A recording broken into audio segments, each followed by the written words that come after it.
আমাকে তো মেরেই ফেলবে। আমি একটা সময় বুঝতে পেরেছিলাম যে তারা আমাকে ফিরে যেতে দিবে না। তো আমার ইচ্ছে ছিল যে আমি যেন রিলিজ হওয়ার আমাকে মেরে ফেললেও আমাকে যেন 10 মিনিট ঘুমাতে দেয়। আমি যেন শুয়ে ঘুমাতে পারি। কারণ আমার 3 দিন শুয়ে থাকাটা এটা যে আল্লাহর কত বড় নেয়ামত এটা আমি তখন বুঝতে পেরেছি। ওখানে আমাকে টয়লেটে রাখা হয়েছিল। টয়লেটে 1 মগ পানি দিত আর এর 1 মগ পানি, এটা দিয়ে আপনি খাবেন, এটা দিয়ে আপনি গোসল করার উঁচু করার যাই করার ওই ছোট 1 মগ সারাদিনে দেওয়া হতো। আর টয়লেটের মধ্যে রাখা হয়েছিল।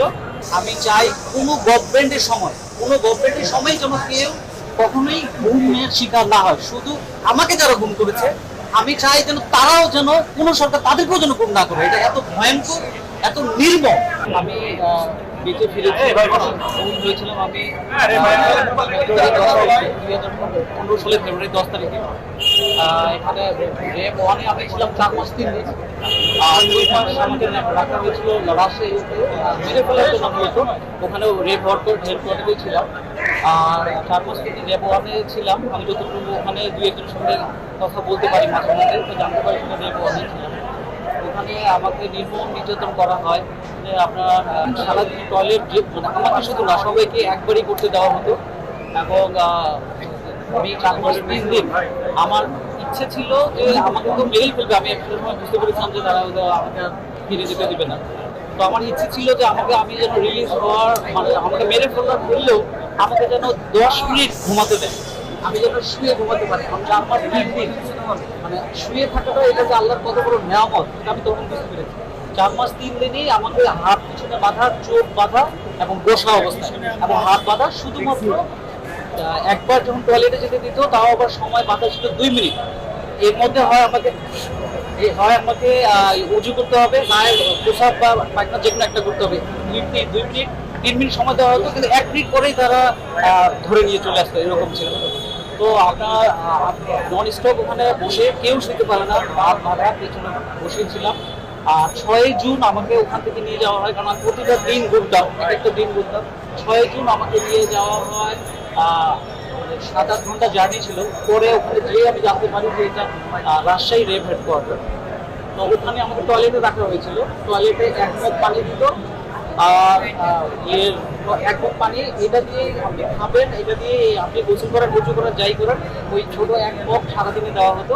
আর টয়লেটের মধ্যে রাখা হয়েছিল আপনার হয়তো 6-8 ফিট 4 ফিট এরকম। হ্যাঁ, বসে শোয়া যায় না এরকম। আর টয়লেট এটা ছিল। এই নির্মম নির্যাতন ছিল। এখন আমাকে ছেড়ে দেওয়ার আগে তারা বারবার বলেছিল যে যদি আমি মিডিয়ার সামনে কথা বলি, যদি আমি প্র্যাকটিস লাইফেও ফিরি, যদি আমি একটু কোনো মামলার মামলা করতে চাই, তাহলে তারা আমাকে এবার শেষ করে ফেলবে। আমার তখন একটা ছিল, একটা মেয়ে ছিল। তারা বলতো এবার তুমি ফ্যামিলি সহ গুম হয়ে যাবা। এটা বারবার আমাকে তারা বলছিল যে তুমি ফ্যামিলি সহ তুমি উধাও হয়ে যাবা, তুমি বলো একটু করবা কিনা। ইভেন আমি যেন ঢাকাও না থাকতে পারি, আমি যেন প্র্যাকটিসও না করতে পারি।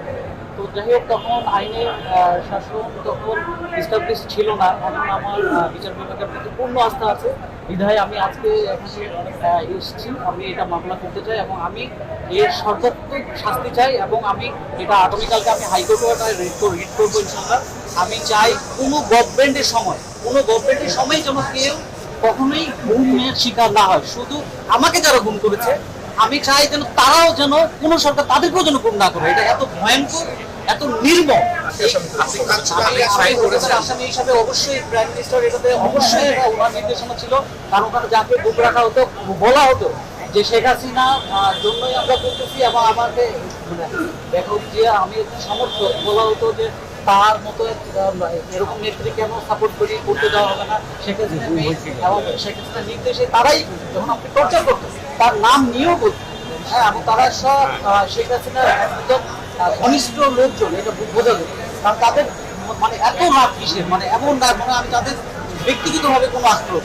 তারা যখন আমাকে টর্চার করতো, বিশ্বাস করেন, তারা হাসাহাসি করতো। তারা খাবার খেতো, হাসাহাসি করতো, ডিজে মিউজিক চলতো। ইভেন আমাকে যখন ঘরে মাইক্রোতে ধরে কোনো কথাই নাই, মাইক্রোতেই ওখানেই আমাকে ইলেকট্রিক শর্ট দেওয়া। মাইক্রোর মধ্যে মামলা ফাইল করেছি। আমি সাবেক প্রধানমন্ত্রীর নাম দিয়েছি, তারপর স্বরাষ্ট্রমন্ত্রী এখানে আছে সাবেক, তারপর সৈয়দুল ইসলাম আছেন, তারপর রেবেল মহাপরিচালক সাহেব রেবেল মেম্বার মোট কতজন? 26 জন আর 5 জন আসামি করেছে আর বাকি 20 জন অজ্ঞাতনামা। আমি 5 জন থাকি। কোর্ট কি বলেছে? কোর্ট আদেশ দিবে, কোর্ট বলেছে আপনি শুনানি হয়েছে, কোর্ট লিখেছে আমি পুরো আশাবাদী উনি আমাকে সর্বোচ্চ শাস্তি দিয়ে থাকি। অভিযোগে ভূমির অভিযোগে মামলা হ্যাঁ, চলছে। 2015 সালে 2015 সালে কত? 10ই ফেব্রুয়ারি আমাকে তারা গ্রেপ্তার 8:30 সালের থেকে এর মধ্যে হবে। আর 13ই অগস্ট রাত 3টার সময় তারা আমাকে এরপর তারা রিলিজ করে আমাকে